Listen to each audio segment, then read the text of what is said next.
हमारा सरकार की जो गलत नीतियां हैं उनका विरोध कर रहे हैं हम। और उसी विरोध के अंतर्गत ये आता है कि हम जब छुट्टियों में पढ़ाने के लिए तैयार बैठे हैं, पढ़ाने से हमें कोई ऑब्जेक्शन नहीं है, ये हमारा कर्तव्य है और हम पढ़ा भी रहे हैं और इसको अच्छे से निभा भी रहे हैं। हमारे बच्चे हैं जो अच्छे मार्क्स भी लेके आते हैं और अपनी अपनी क्लासों में अच्छे मतलब स्टेट लेवल पे, डिस्ट्रिक्ट लेवल पे अच्छे नंबर भी लेके आते हैं। लेकिन मेन बात यह है कि सभी टीचर्स को पढ़ाई के अलावा और बहुत सारे काम दे दिए जाते हैं। हमारा कहना यह है कि जब और काम दे दिए जाते हैं तो फिर पढ़ाई कब करवाएंगे हम? हमारा मेन मकसद पढ़ाई करवाना है, हमारा काम ही पढ़ाई करवाना है। तो हम एक तो सरकार से आपके माध्यम से, आपके चैनल के माध्यम से ये बात पहुंचाना चाहते हैं कि भाई किसी भी टीचर से कोई भी गैर शैक्षणिक कार्य ना करवाया जाए।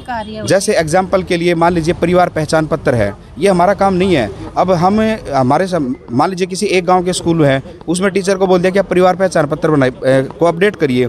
अब वो टीचर लग जाता है उसके पीछे। अगर हमारे स्कूल के स्टूडेंट हों तो हमारे स्कूल में सिम है, वो काम कर सकते हैं उसके लिए। लेकिन वो तो चलो अलग चीज़ है। और भी पता नहीं 10-10, 20-50 किलोमीटर दूर तक के बच्चों के रिकॉर्ड हमारे पास आ जाते हैं। फिर वो कहते हैं इनको पूरा करो। अब कोई टीचर फ़ोन करता है उनको कि भाई पेरेंट्स को फ़ोन किया जाता है कि आपका ये डिटेल है जी, बताइए बच्चे की। तो वो उनको शक होता है कि पता नहीं कोई फ्रॉड ना कर ले हमारे साथ, क्योंकि उनकी खुफिया जो भी परिवार की जानकारी होती है वो हर कोई नहीं देता किसी को भी। तो हमारे को क्या अधिकार है कि हम किसके तहत उनसे जानकारी मांग रहे हैं? तो हमारे को उल्टा सीधा भी बोला जाता है, गलत बातें भी होती हैं। फिर लेडी टीचर के लिए तो बहुत बड़ी समस्या है इसके लिए। वो फ़ोन करती हैं तो उधर से पता नहीं सामने वाला कौन किस मूड में कैसे बात कर रहा है, तो कई चीज़ें गलत भी हैं। मेन हमारा मकसद एक ही है कि हमें केवल और केवल पढ़ाई करवाई जाए।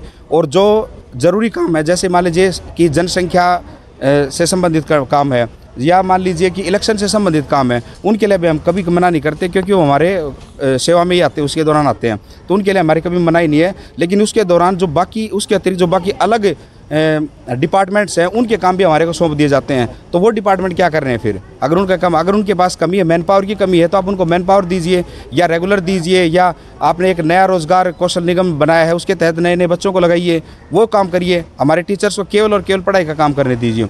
जो कहते हैं कि टीचर सैलरी ले रहा है, अब चलो इसी बात पे आ जाते हैं। मान लो अच्छी सैलरी लेके और एक टीचर वो काम कर रहा है जो कि 5,000 रुपये, 10,000 रुपये में कोई भी आदमी काम कर सकता है, तो उसका क्या आउटपुट है? उसकी आउटपुट तो जीरो हो गई। एक 1 लाख रुपये का आदमी अगर मान लीजिए 10,000 रुपये के काम को करेगा तो क्या मीनिंग है इस चीज़ का? इससे बेहतर है कि कौशल रोजगार के तहत या रेगुलर या आपके जो एक और है कि वो जो बोलते हैं उसको सक्षम, उसके तहत बच्चों को, ताकि उनका कुछ फीस निकले, उनका कुछ काम हो, उसके तहत सरकारी काम करवाए प्रॉपर तरीके से।